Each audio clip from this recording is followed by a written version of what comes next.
Sudah, Bu. Oke, saya akan menjelaskan 1.1, 1.2, 1.3 ya. Untuk persamaan orde 1 variabel terpisah. Di sini soalnya sudah terlihat bahwa di sini yang pertama itu hanya menentukan orde ya. Dia bilang tentukan orde dari persamaan berikut. Kamu bisa menggunakan pemisalan jika itu dibutuhkan. Y adalah U kali X atau Y per X adalah U. Ini bentuk lain dari sini ya. Betul ya? Oke, selanjutnya persamaan tadi kita tulis lagi. Kita ganti nih Y-nya itu dengan si UX. Ya, dan kita kuadratkan karena sini posisinya adalah Y kuadrat. Jadi U kuadrat X kuadrat. Y kita ganti juga dengan UX. Sehingga ketika kita mengubah Y dengan variabel lain menjadi UX, ya, hasilnya seperti ini, ya dikalikan dengan ln U, sehingga yang kita lakukan selanjutnya dari sini itu adalah memisahkan variabel sesuai dengan variabelnya.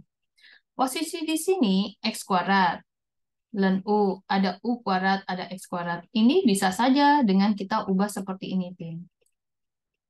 Ya, kita ubah seperti ini. Maka kita sudah tahu di sini kalau terlihat secara looks-nya itu lebih baik dibandingkan persamaan yang di awal ataupun yang ini. Ya, karena kalau persamaan yang ini kan yang di luar ataupun yang di dalam sama-sama bervariabel dua, yaitu X dengan Y. Kalau yang ini sudah terlihat terpisah dia ya. Oke, diketahui dia persamaan 1 dan 2 bahwa ini ada kaidahnya yang tadi rangkuman di atas ya. Ada X pangkat N di SU dan X pangkat N itu TU. Ya, ini adalah X pangkat N SU adalah ini. Ya, lalu XN TU adalah juga daerah yang, sorry, XNSU adalah ini. Ya, kan XN ya, SU kan ya kita bilang. Lalu XNTU adalah juga ini. Ya, ini hanya satu persamaan saja bisa dibilang ya. Sehingga kita tahu bahwa ordernya adalah XN. N-nya yang dimaksud adalah order. Maka di sini yang dimaksud order itu adalah angka 2 ini sendiri. Jadi dari soal yang pertama kita bisa tahu ordernya adalah order 2. Dan kalau kita mau selesaikan persamaan ini, itu akan merujuk pada persamaan yang PD1 ini. Ya. Dan sebenarnya persamaan soal ini bukanlah persamaan homogen. Ya. Kenapa? Tidak memenuhi kaidah kalau di homogen. Ya. Dan juga bukanlah persamaan diferensial yang ditandai adalah dx dengan dy. Kamu lihat persamaannya ada label dx dan dy? Tidak ada. Ya, berarti ini bukan persamaan diferensial. Persamaan diferensial itu ada label D-nya, D terhadap variabel apa. Ya, ini hanya persamaan biasa, fx kita katakan. Oke, saya lanjut. Nomor 2, ya, ada persamaan 4 cos kuadrat Y dx, cos sek kuadrat X dy sama dengan 0. Ya, di sini kita selesaikan. Kita tulis lagi persamaan yang tadi di atas ini ya. Eh, wow, nanti kalau waktunya masih ada 10 menit ya, Zoom-nya mau habis nanti gampang ya. Ini sebenarnya gini, Tin. Kita daerah sini adalah DX, daerah sini adalah DY. Maka seharusnya di daerah DX ini harus variabelnya adalah X sendiri. Yang di daerah DY harusnya, yang di daerah sini itu adalah ya harusnya mengandung unsur Y. Itu yang kita kunci. Maka dengan demikian, sebaiknya daerah sini yang mengandung unsur sin itu dibagi oleh dirinya sendiri, dibagi oleh ini. Makanya di sini dibagi ini. Ya, sedangkan di daerah Y, DY, ada cosec kuadrat X. Karena harusnya nggak ada. Oke, kita bagi juga dia menjadi unsur pembagi. Maka di sini persamaan ini dibagi dengan cos kuadrat Y dan dikali cosec kuadrat X. Maka persamaan ini dibagi semua nih dengan ini. Dibagi semua. Ya. Sehingga kalau ini dibagi dengan sesuatu yang kita inginkan, nanti ini, kan ini saling coret ya, Tin. Cos kuadrat Y, cos kuadratnya coret. Jadi 1/cosec kuadrat X. dE Dan ini menjadi 1 per cos kuadrat I, D sama dengan 0. Ini bentuk yang lebih enaknya. Ya. Setelah itu, ini kan persamaan dx dy ya, Tin. Berarti persamaan diferensial.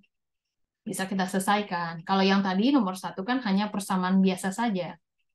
Nah, dengan melihat ini, ya, ini udah apa ya kalau kita bilang posisinya karena sering banyak latihan, yang seper-seper kayak gini nih harus dibenerin, Tin. Ya, apalagi dalam sin cos tangen ya. Tadi yang di tabel sebelumnya sudah dilihat, sepersin adalah kosek. Nah, ini seperkosek kuadrat.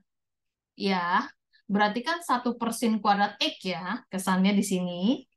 Lalu seperkos kuadrat Y itu sebenarnya sekan kuadrat Y. Kalau 1 per 1 sin kuadrat X, itu artinya adalah sin kuadrat X. Ya, di sini sekan kuadrat Y dy.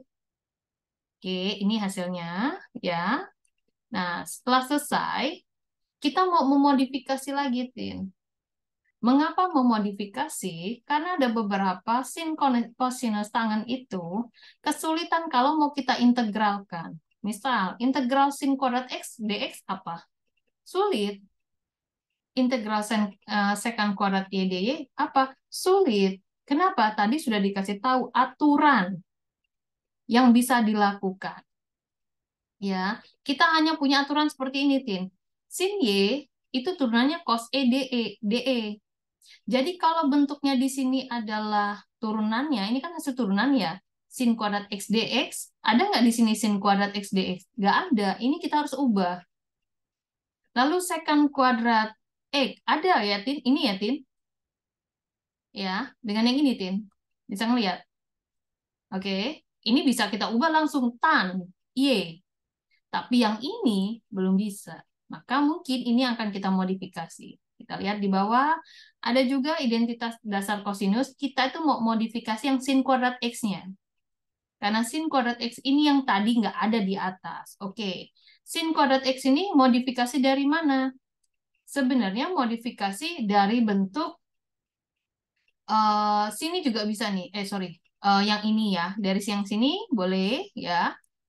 Atau mau pakai yang ini juga boleh, atau yang ini boleh. Setelah dilihat, sebenarnya kita kan mau ngubah sin ya, kuadrat itu, paling enak ngubahnya ke cos sebenarnya ya. Maka kita ubah, nah ini tuh bentuk lainnya gini, Tin. Ini kan 2 ya, sin kuadrat. Harusnya kan 1 ya, sinnya ya. Jadi nanti ini pindah ruas ke depan, 2 sin kuadrat X ya. Jadi ini berubah 2 sin kuadrat C sama dengan 1 min cos 2C ya. Jadi kalau mau sin kuadrat C sama dengan 1 min cos 2C dibagi 2 ya, Tim. Nah, ini jawabannya yang sebelah sini, Tim. Ya, jawabannya yang sebelah sini.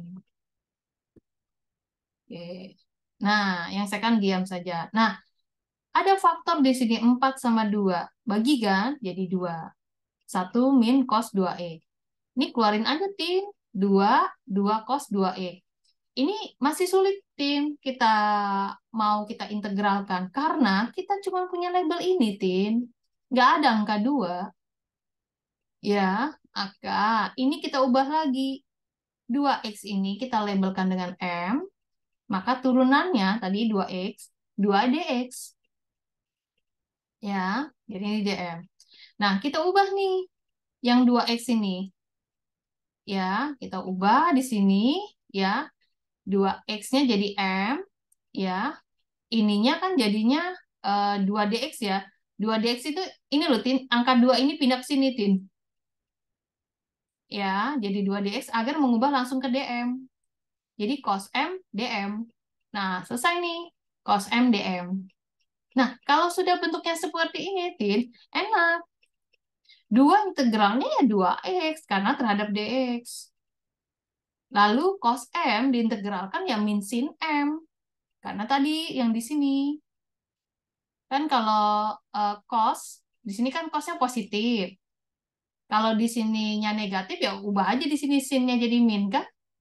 Seperti itu. Oke. Terus kok secant kuadrat Y kan tadi sudah tahu ya, Tin? Ada kan? Tan ya, seperti itu. Nah, jadi hasilnya ini, sin M. M-nya balikin lagi ke 2X. Sudah selesai. Ya. Jadi menggunakan bantuan sana sini seperti itu. Oke, ada yang mau ditanyain, Tin?